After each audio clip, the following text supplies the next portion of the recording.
भाभी क्यों बदल गई। कोयल शादी के बाद जिस घर में आती है वहाँ सास ससुर के सिवा 2 ननदें भी थी, लेकिन दोनों शादीशुदा। कोयल ने सोच लिया था कि वो इस घर को जीत कर रहेगी, लेकिन होता कुछ और है। यार ये कोयल कैसी लगी तुझे? ठीक ही है, बस माँ एडजस्ट कर ले इसके साथ। हम दोनों तो वैसे ही शादीशुदा हैं।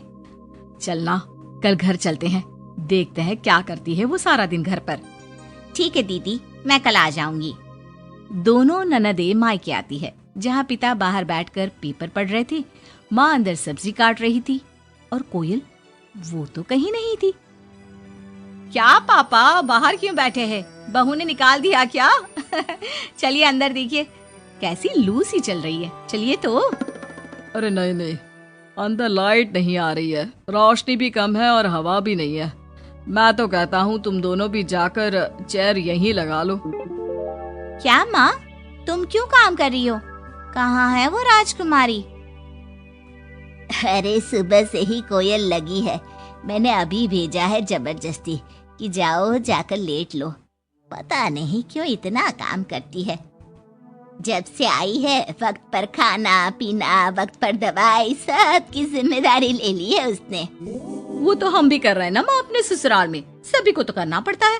उसमें वो नया क्या कर रही है? पापा के सफेद कपड़े कैसे पहले चमकते थे, अब देखो तो कितने मैले कुचैले लग रहे हैं। कौन धोता है? धोती तो बहू ही है, लेकिन क्या करे बेचारी, मशीन ही खराब पड़ी है। सबके कपड़े हाथ से धोना, उसके भी तो मुलायम छोटे छोटे हाथ हैं। हाँ हाँ, और हम लोगों के हाथों में तो चक्का लगाए ना। अरे बस भी करो माँ। दोनों बहनें माँ बाप को काफी भड़काने की कोशिश करती, लेकिन कोई फायदा नहीं होता। पर कहते हैं ना, बेटी तो बेटी होती है उन लोगों के जाने के बाद। क्या बात है माँ जी, कोई आया था क्या? हाँ, वो तेरी दोनों ननदें आई थी। अरे तुम मुझे उठाया क्यों नहीं माँ? मैं भी मिल लेती ना दोनों दीदियों से। अरे ना बेटा, तभी तो तू सोने गई थी। मैंने उन लोगों को खाना बनाकर खिला दिया, चिंता ना कर। कोयल को सास की बात अच्छी लगती है, वो अंदर जाने लगती है कि सास उसे टोक देती है। बेटा, वो तेरे ससुर जी के कपड़े काफी मैले कुचैले लगते हैं, थोड़ा ठीक से धोया कर। हाँ जी माँ जी। कोयल सास को कुछ नहीं कहती, लेकिन रात में जब पति आता है तो कोयल उससे कहती है, सुनिए, पापा के घर के पहनने वाले कपड़े काफी पुराने हो गए हैं। मैंने कई बार उसे धोया, लेकिन उनमें चमक ही नहीं आती। अगर आप कुछ पैसे देते तो मैं पापा के लिए घर पहनने के लिए नए कपड़े लेकर आऊं। हाँ हाँ कोयल, क्यों नहीं, जरूर। अगले दिन कोयल खाना बनाकर बैठी ही होती है कि छोटी ननद आ जाती है। अरे नमस्ते दीदी, कैसी हैं? आइए बैठिए, मैं आपके लिए नींबू पानी बनाती हूँ, आपको अच्छा लगता है ना? वो माँ कहाँ है? कोयल को अजीब सा लगता है कि ननद ने उसे पूछा तक नहीं, ना ही नमस्ते किया। सामने से माँ आती है। माँ, वो मैं बाजार जा रही थी तो सोचा आपसे मिलती चलूं। अच्छा माँ, जरा नींबू पानी बना देना, बहुत मन कर रहा है। हाँ हाँ तू बैठ, मैं बना कर लाती हूँ।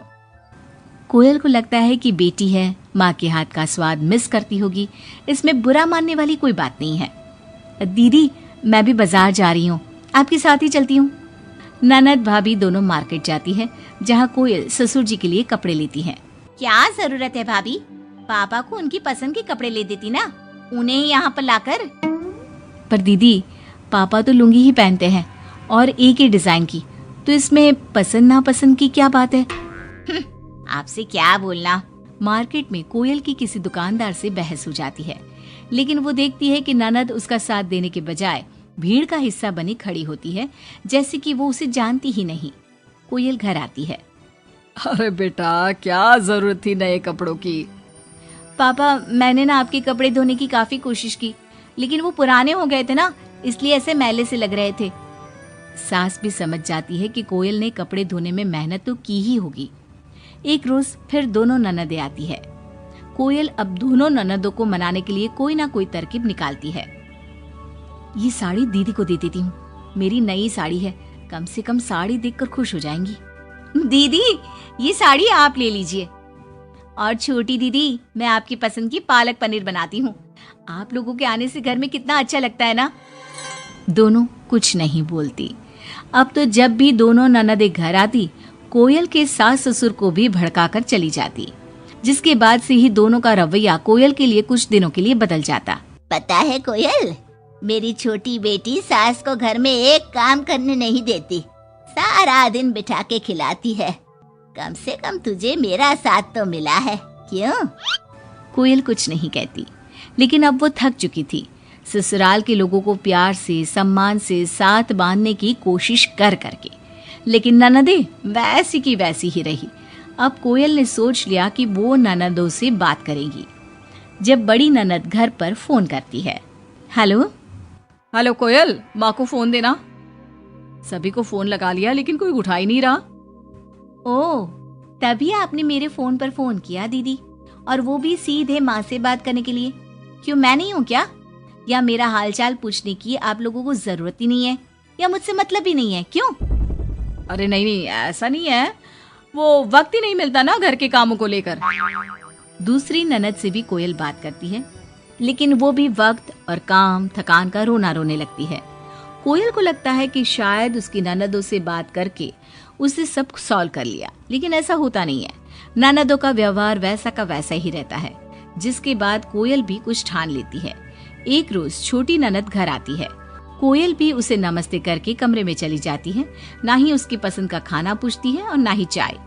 बड़ी ननद को भी कोयल फोन करना छोड़ देती है, और ना ही उन लोगों के स्टेटस चेक करती है, ना ही उन लोगों के आने पर हालचाल पूछती है। दोनों ननदों को कोयल का बदला रूप अच्छा तो नहीं लगता। क्या बात है कोयल भाभी, आपको हमारा यहाँ घर आना अच्छा नहीं लगता क्या? लेकिन हम भी क्या करें, मायका है, माँ बाप है, तो आएंगे तो सही ना। वो काम है थोड़ा, मैं अपने कमरे में जा रही हूँ। जो भाभी ननदों के आगे पीछे लगी रहती थी, उन लोगों के खाने पीने से लेकर हर बात का ख्याल रखती थी, उसका बदला रूप दोनों ननदों को अखरने लगता है। क्या बात है कोयल, अब हम लोगों से बात भी ज्यादा नहीं करती, ना ही फोन करती है। वैसे तो आप लोग भी मुझे कभी नहीं पूछती थी ना, आती तो सीधा माँ के कमरे में। फोन नहीं मुझे तब करती जब घर में किसी का फोन ना लगता हो, और करती भी तो सीधे माँ से बात करा दो। मेरे हाथ का ना खाना खाती, ना सीधे मुंह बात करती। तो मैंने भी अपनी दुनिया में जीना सीख लिया है। अब मैं मस्त हूँ और खुश हूँ। नमस्ते। ये बोलकर कोयल वहां से चली जाती है अपनी दुनिया में।